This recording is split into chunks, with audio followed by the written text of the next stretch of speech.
Welcome. Thank you. Thank you for having me. Absolutely. So one thing I talk about this with other guests on the pod. I like origin stories. I like prequels. Okay. So I ask a lot of prompting questions about background before we get into like real estate stuff. Where'd you grow up? Well, so that's a little complicated. Okay. I was in a military family. Okay. So I was born in New York State. And then we moved from New York State to Alabama to California. Holy cow. And we kind of moved every 2 years. So being a military brat, I'm very familiar with moving frequently and changing schools and all of that. So when we moved to Maryland, my dad retired, as many people do, and then worked at the Pentagon. So I have been here since 1984. Wow. And then I went to school downtown Annapolis. And then I went to college in Colorado at Colorado State University.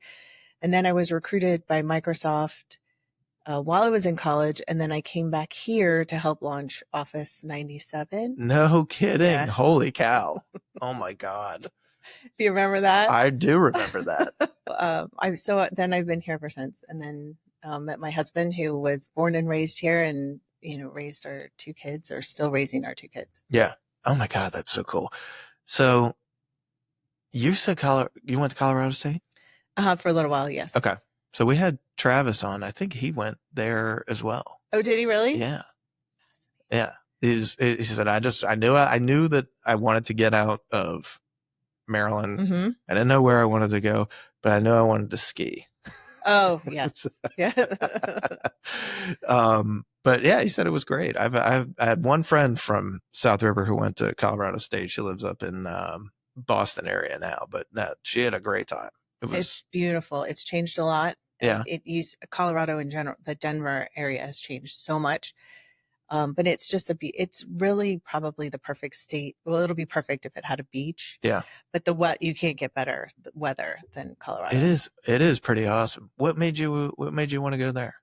So, family. So my parents met there, and we have family that live there. So I want to go to college.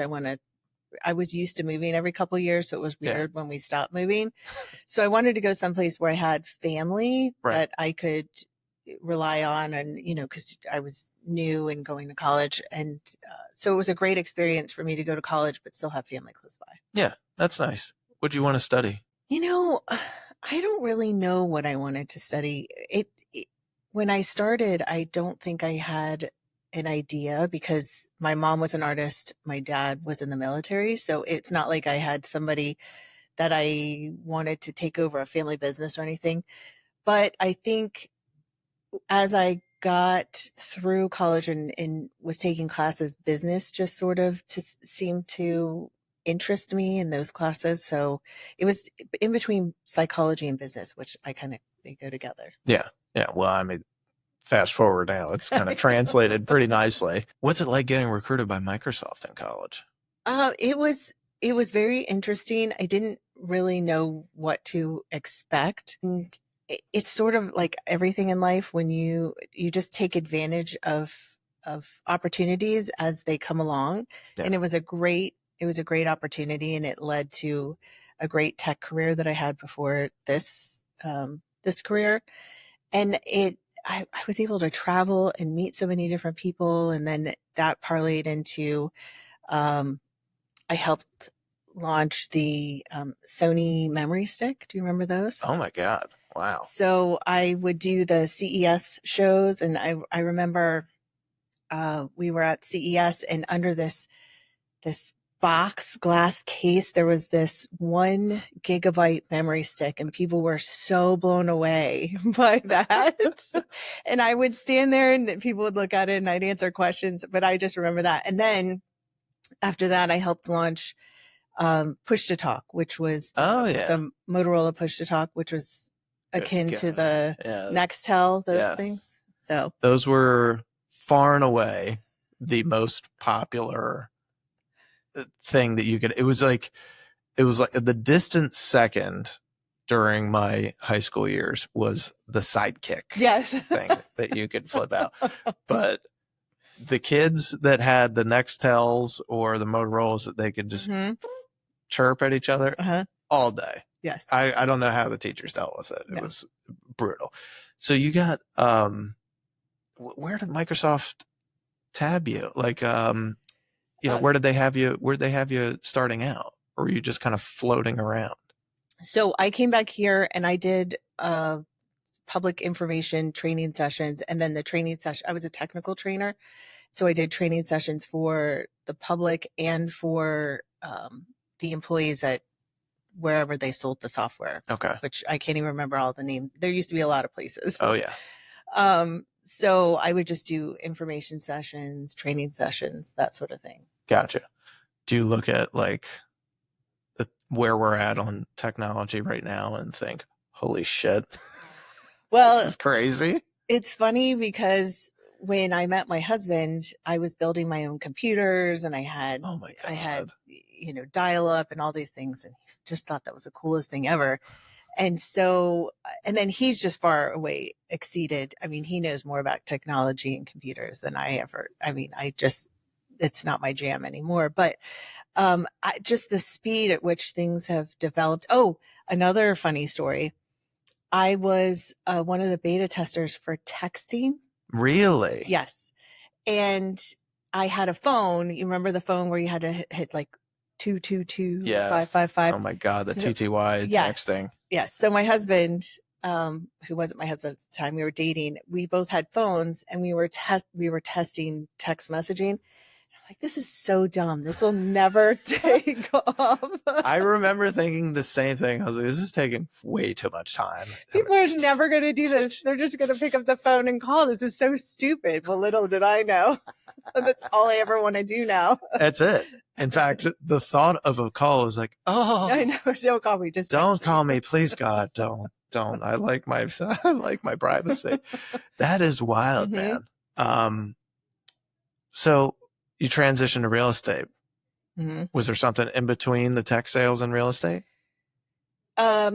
Yes. So I thought I wanted to be a teacher for a little while. So Oh yeah. I substitute taught and I loved it. It was great. Kindergartners. I Oh my mean, God. oh my Yeah. gosh. They're so cute.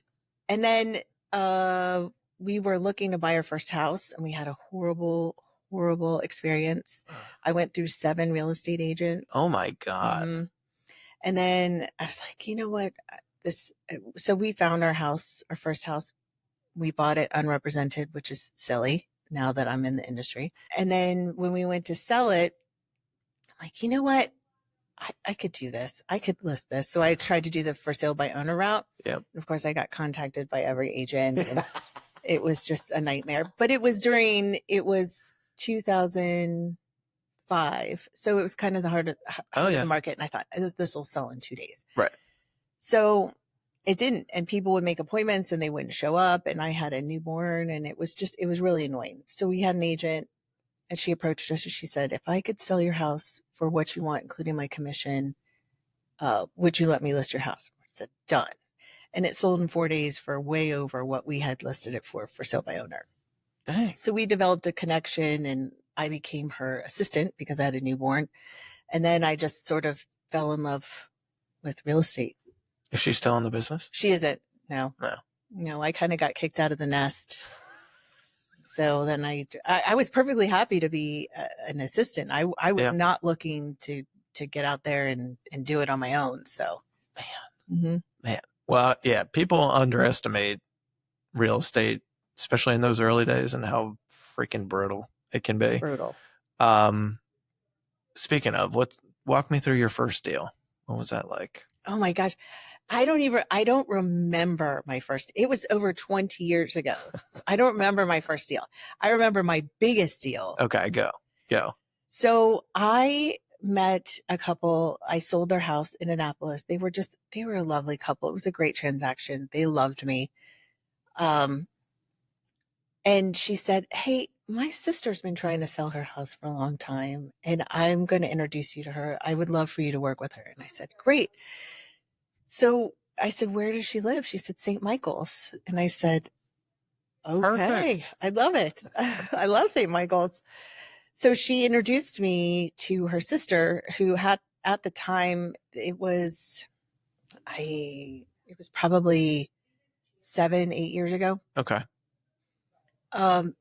It was a $3.5 million property, and I had never had a sale that big. I had never done waterfront. So I actually brought on another agent, which I think more agents should do if they're not Yeah. experienced Yeah. in the market or doing a particular type of property they haven't done before.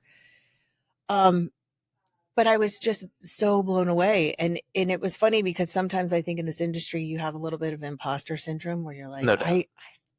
what am I going to do with this property? How am I going to sell that? I've never done anything like Right. this. And it just all flowed so seamlessly. But because I brought in an agent who had twice as much experience as I had, she knew everything back to front, everything waterfront. I felt this level of comfort. That's good. So that let me go through this process, take on this huge listing, and then learn. And then I just sort of parlayed that into other listings that were around that one. Yeah. But it was huge. It was a huge deal, and it included the furniture and everything, how that, so it was a huge learning experience for me. And I will never forget it because actually on my way to settlement, I got a call that the dog that we wanted to adopt was ready. And so me and the co-listing agent, she's like, let's just go pick up the dog. And I said, but we're on our way to a settlement for a $3.5 million property. She's like, just go get the dog. Bring the dog. Just go get the dog, drop it off. So the dog that we have now, she came with me. We picked the dog up. I dropped the dog off with my family and we went to settlement. That is awesome. Oh my God. It's good. When did you start a team? 2015. And why'd you do that? This industry can be very isolating and can No be doubt. extremely competitive. And I don't work well in that. And I think when I started out in the business, the company that I worked for was very competitive, and they, would have all these, this is what everybody's done this month. And Right. it was very difficult to sort of thrive in that environment. So within that, I wanted to create a team, but I wanted to create a team that I would want to be part of. Yep. So therefore, I wanted to make sure my team, the name was not, and we're transitioning names right now, but I wanted it to be a name that wasn't my name. Yeah. I wanted people to be able to build their brand underneath the team. I wanted longevity. I just didn't want a churn and burn and a high turnover rate. Yep. So they get to keep their, what's the word I'm looking for? Why am I missing it? Their production. Yeah. So they get to keep their production. So I just wanted the collaboration because I'm Yep. a huge collaborator, and Yep. I wanted a group that we could rely on because again, if you want to get busy, you go on vacation and then all of a sudden everybody wants to do everything. So I wanted a group of people that I could say, hey, I'm out of town or I'm not available for this, but so-and-so can step in and I know that they'll be well taken care of. And then when it comes to marketing or it comes to client events or things like that, it's always about collaboration or, hey, I have this new listing. Do you have any particular ideas about that? That is sort of the thing that I wanted to build. So that's in essence why I started it. Well, that speaks to me. I mean, did the same thing. I kept running into issues recruiting agents with them being like, well, how am I supposed to build my brand under your umbrella? Right. Because a lot of times teams, when you're set up for one person, it's, you have these agents that you bring on, you train them, you spend a bunch of time with them, and then they inevitably flee the coop. Right. And I didn't really want that. I wanted people to have more of a collaborative experience, more of a team, not necessarily a profit share model, but I want them to all feel valued. Yeah. At the same time. Absolutely. So that makes sense. Plus, isn't it so much easier to sell hey, for the price of one person, you're getting 5, 6 of us, 4 of us, whatever it is. Yeah. It's just nice. And you guys are very, very much about the relationship and the experience above all that. Definitely. Quality over quantity. Absolutely. Okay. Yes. And I know we're very aligned on that as well, because I don't ever want to be the biggest or sell the most. I want people to have good experiences, and then the word of mouth. I would rather walk away from something, or just I need to be able to sleep at night. Yeah. And so I always want to have my clients' interests first and foremost. And I know you're the same way. Yeah. And there are agents in this industry, and you see things behind the scenes, and it just is not how you would do business. Yeah. And I never, ever, ever I want to be more of a boutique. So it doesn't matter. We don't ever say, hey, this is how many houses we've sold, or, this, how many, whatever, amount we've sold for this year. That doesn't matter to us. We want to have client events. We want our clients to share, just have great experiences. And the greatest compliment is, when I've been invited to weddings of Yeah. clients, or anniversary parties, or baby showers, or things like that. Or I've worked with the parents, and now the parents have given my name to their children. And that to me is more than anything. That's honestly, that's probably the most underrated Yeah. part of Mhm. this, because general public looks at the check basically, and they're like, oh God, that's too much money. It's like, okay, Right. well, I've talked about this with a couple of other agents. I've said, like, we take a lot of risk Right. on. It's a high risk, high reward Correct. business.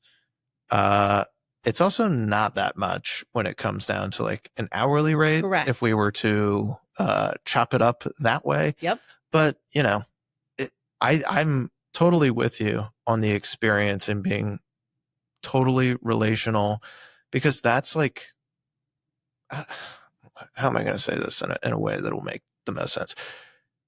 I think your value that you see for yourself comes in how you make others feel. Absolutely. And so when you get invited to drinks with clients, or you get invited over to somebody's birthday party or somebody's wedding, or they say, hey, just called because I'm thinking about you. I passed your name on to a friend of mine who's like, there's like almost no better feeling. No. Like, yeah, the checks, like, especially when you're first starting out, like you need the money, and it's like, it matters. Right. But over time, those checks become more of a relief that it worked out, in my opinion. And then you're focused more on, at least I am, and I know that you are too, more on like, all right, did I do the best job that I could have for that Absolutely client? And if I couldn't, what can I do better next time? Like, I don't know. I just feel like there's when you make it more about the people than you do about the numbers, it just has a different impact on you. And in my opinion, more positively. Absolutely. So you're not focused on everything as a transaction. No, and you're right. And it's not the transaction. It is, and you see the people, and everybody's different. Everybody has a different story.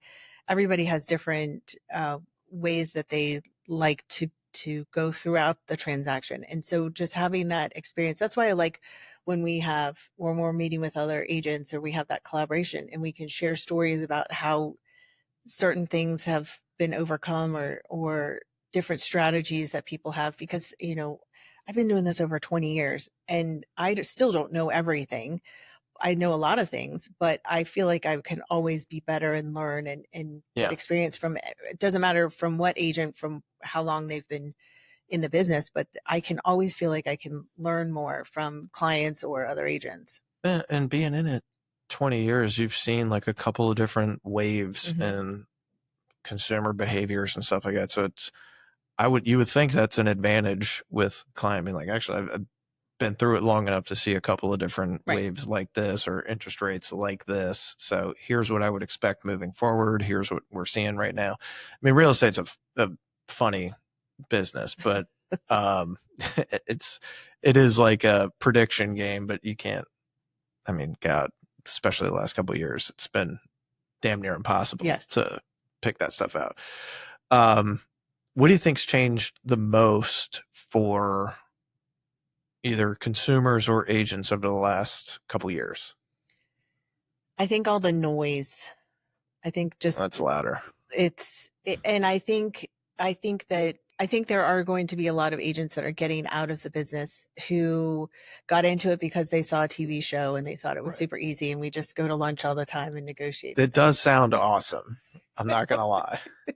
It sounds awesome. It does sound amazing, but it's not reality. And it's an extremely stressful job. It's a very rewarding job, but it's an extremely stressful job. But I think that the more that that goes away, and the more that people see what we really do or have those great experiences, because sometimes I think even the best agents just don't know how to quantify or to show all the things we do on the back end, Yeah, because we do so much on the back end. I know. And so I think we sometimes make it look too easy. So people think, oh, you just make all that money, and what do you do for it? And they just don't really understand everything, all the relationship building, all the hours, all the things. I mean, really, truly, we didn't ever get a day off. I mean, I No. was working in Disney World. I mean, I was having a C-section, and there was a settlement happening, and I'm like texting before I get, it's just. Do you know how like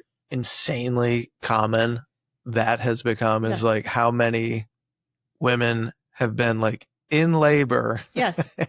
Like, just a quick, before I get Right. this next push out, I do want to go ahead here and send this email off to make sure that the client didn't forget we have walkthrough in 3 days. Right.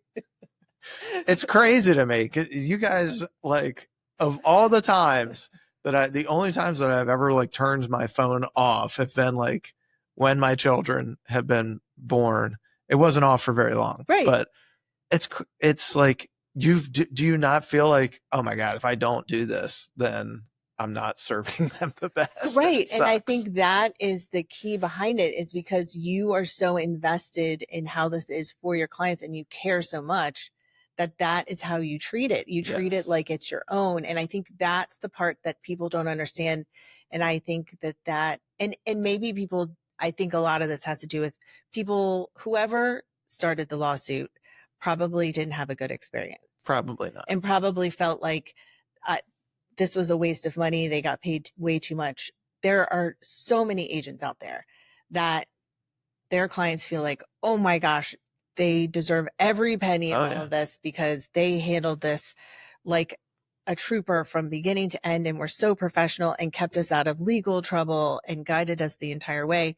So I think all the noise is going to sort of thin out the herd, so to speak. I think so. And then I think people really understand. But I also think agents need to be better about really communicating what things are happening behind the scenes, because if you make it look too easy, people don't understand all the things that you're doing. And then they're not seeing the value because they're not seeing it. Correct. Yeah. And that's a hard thing to articulate. Yeah. But the tech stuff, with your background and stuff, how does that kind of play into your client strategy? So can I get into the brokerage? Oh yeah. Okay. Yeah. No doubt. So, oh my God, my hair is crazy. You didn't tell me my hair is crazy. Oh, I thought it looked great. Oh my gosh, you're such a guy. Okay. Gosh, goodness. Okay. So it looks awesome. You're good. I promise. All right. So before coming to Compass, the brokerages that I've been with previously, they were kind of all over the place, and you had to go to 18 different apps or whatever to do.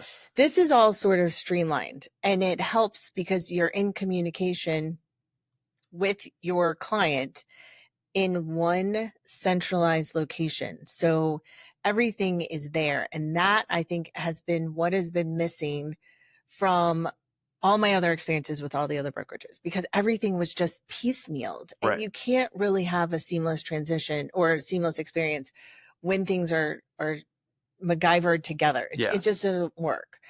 And so here I feel like you have everything from beginning to end. So you can invite them in. You have all of your material, which we used to have separately, your buyer consultation, your listing presentation, your CMA, everything is there for people to see from beginning to end, which also helps again with the value proposition, because there is a central location that people can see what's going on, what you've done, because otherwise it's just emails floating in the ether. Right. And so I think that is a huge portion of what is going to make people understand all the work, because it's all compiled into one central location that people can be reminded, oh yeah, look, we did do the CMA. This is the buyer presentation or the listing presentation, or these are the documents, or this, whatever it is, it's all together. So it's a constant reminder of, here's the timeline of where we've been. Here's all the documents that I've gone through with you. Here's everything. And it's a full experience altogether. Yeah. It just makes it seamless Yeah. for a client, like truly seamless Yeah. for a client to be able to just have one spot for everything. So that's huge. That's huge. Well, tell me about, you mentioned your highest deal Mhm. that you've had. Do you have any other signature deal or achievement? Something that has, like, something that stands out to you where you're really proud of it? I have a client. They're now like a family of clients. Okay. So I started out with the parents. I met them at an open house, and I think it took them 4 years to find something. So that's not common, but they were looking for something pretty specific. Yeah. And so then I helped them, and then their one son, I helped their son and his girlfriend, fiance at the time, and then I helped his brother, and so it just sort of all fell in line. And I feel like, and now that's parlayed into something bigger, which I'm not going to name here, but um and so I think it just starting with that one and treating those people like, okay, I know what you want and I know it's going to take a while, but we're in it together. Did take a long time, but that just showed them what type of person I was. So then they trusted me with their children, which is huge. That's huge. And then one of their children is involved with an organization, and then that parlayed into something bigger, which I'm really proud of. That's cool. So I think that's probably one that stands out. Yeah. Yeah. I like that. So you met them at an open house, Mhm. and 4 years is a long time to be It looking. was a long time. I've had a couple that have Yeah. waited that long. Yeah. What'd you learn from that experience? Is it patience? Is it just constantly building? I think patience, but I really enjoyed working with them, because sometimes I think people, one of the key things I think people need to understand when working with an agent is communication, and it works both ways. So if you're like, this is what I'm looking for, this is something specific, and those parameters change, you need to tell the agent that Yeah. those parameters have changed. Exactly. Because these people were wonderful, because I knew exactly what they were looking for, and that did not change. And we eventually found it. Sometimes people get impatient. I feel like in the more recent years, they get impatient, and then the parameters that you originally said have changed. And then they're frustrated because they're now looking elsewhere and trying to find things. And we have a great network of properties that we can find and really hone into, potentially off market, but we need to know what those are. Yeah. So what was the original question? How'd I go down that? Oh my God. I've already forgotten. Learning from that experience. So I think making sure that you tell clients at any time, because this is the other key that people do all the time, and I'm sure you've experienced this. They'll say, this is my budget.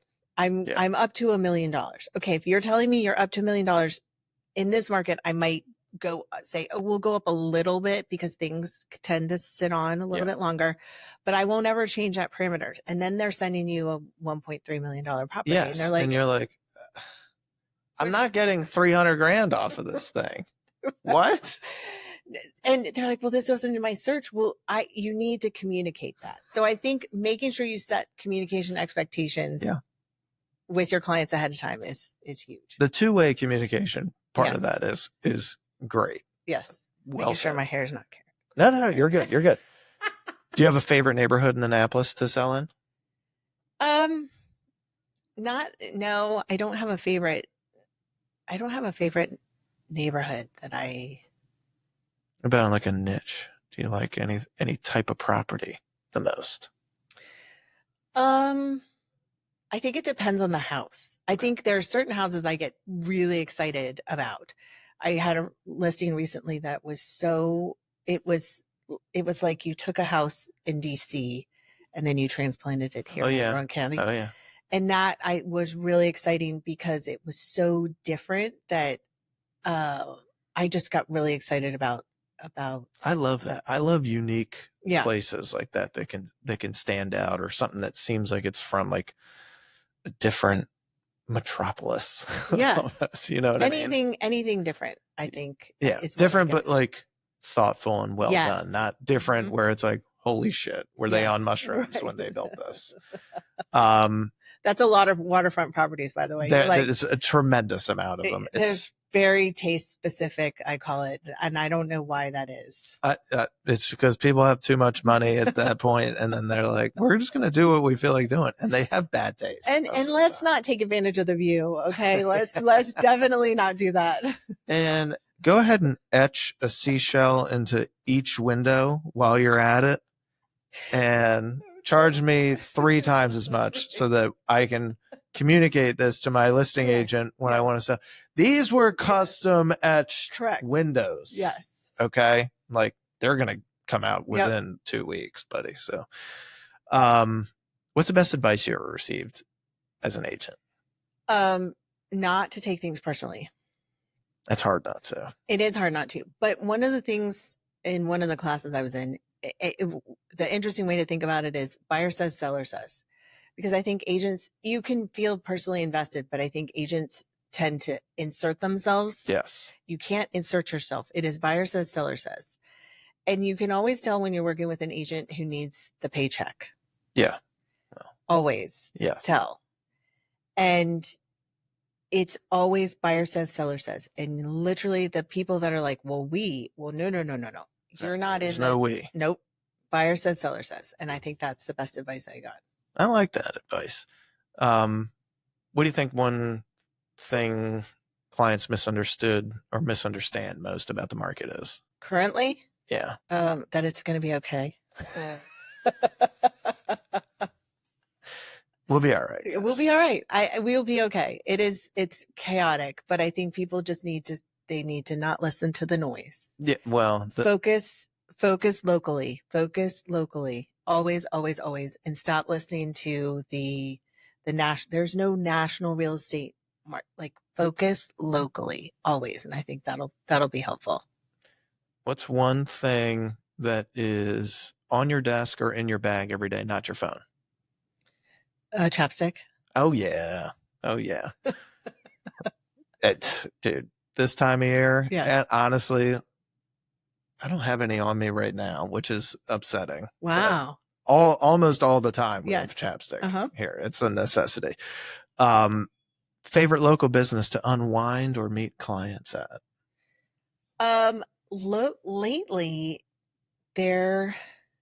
Lately I've had clients who've wanted to go to not the corporate coffee shops. So like Big Bean, Red Bean. There's one on Bestgate. And the one in West Annapolis. Yeah. Yep. Those Bean Rush, Yep. Bean Rush, Big Yep. Bean, Red Bean, all bean. A lot Curate of beans. is another one. Curate's another one. Yeah, Oh on my West Street. God. Mm-hmm. I like that Yeah. too. I like that too.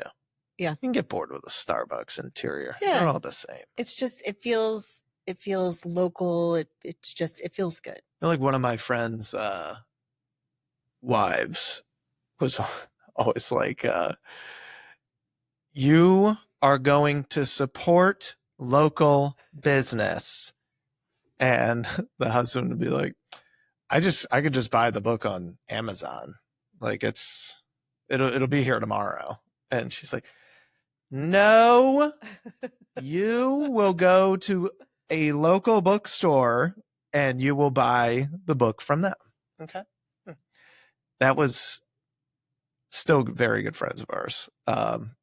Has always stuck with me, but that is a fun thing to do. It is. Go and support local business. I love supporting local businesses. I I've started the pet project with interviewing local businesses. I love it. I think it's really important. And I think now people are taking more of that into consideration.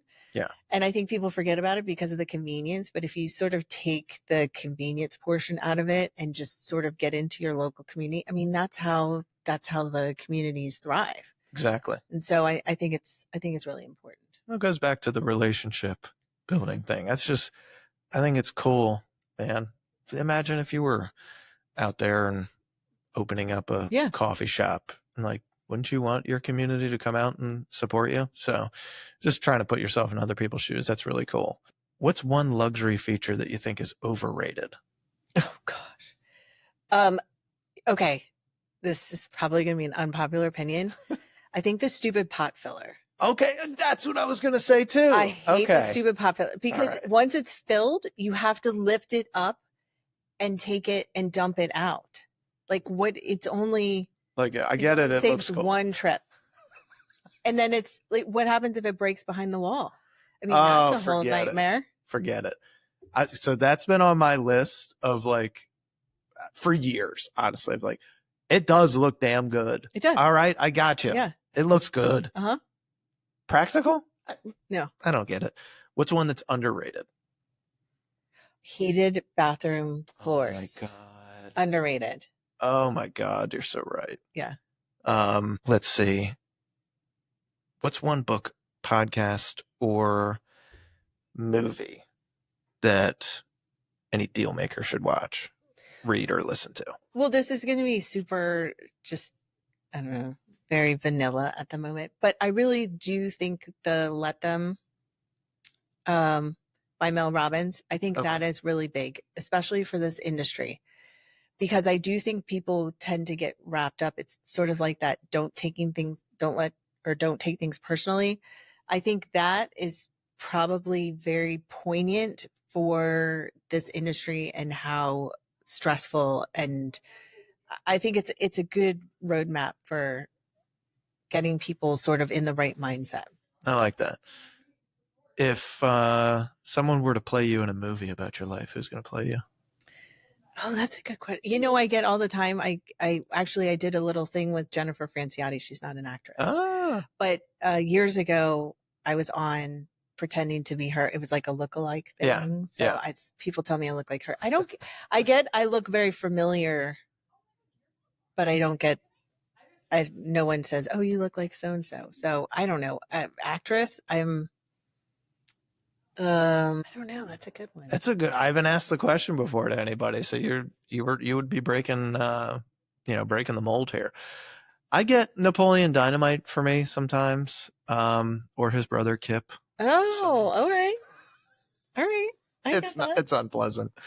Well, what's next for you and the team? We're changing our name. Okay. We're rebranding. Okay. Do you know what it is yet? Maybe. Thinking about it. Too early to like a baby. It's like a baby. We haven't birthed it yet, so I haven't. But whatever it is, it's just like a baby. Whatever it is, it's amazing. I know, that's the best. So once it's in print, no one can have an opinion. Exactly. About it. That's right. As soon as it's in print, it's it. It. Oh, you know who? The actress I would love. From Friday Night Lights, the wife. Oh my God. Is it Connie? Yes. Connie Britton. Yes. Love her. Yeah. She's so good. Any advice for agents that are trying to scale without losing their personal touch? Do it slowly. Don't try and do it all at once. But I think starting with an assistant first. Yeah. I think that assistant transaction coordinator, I think that'll help you scale. Agreed. That's like the number one thing that you hear from agents all the time. First hire, it's got to be an assistant. It's got to be. Yeah. Otherwise, you're not going to survive. Where can listeners follow you or reach you if they want to buy, sell, or just learn from you? Instagram is JENN.Chino, CHINO. My Jennifer Chino is my name. And search that in Annapolis. I come up a lot. Beautiful. Yeah, you do. All right. Perfect. Well, we'll put the social handles in the caption, description of the episode. You guys can check out Jen, reach out to her for any real estate needs. If you took value from today's conversation, share this episode with a fellow agent, investor, or entrepreneur, or anybody looking to buy and sell. All right. So follow Dealmakers on your favorite platforms. We'll catch you on the next one. Jen, thanks for coming in. Thanks for having me.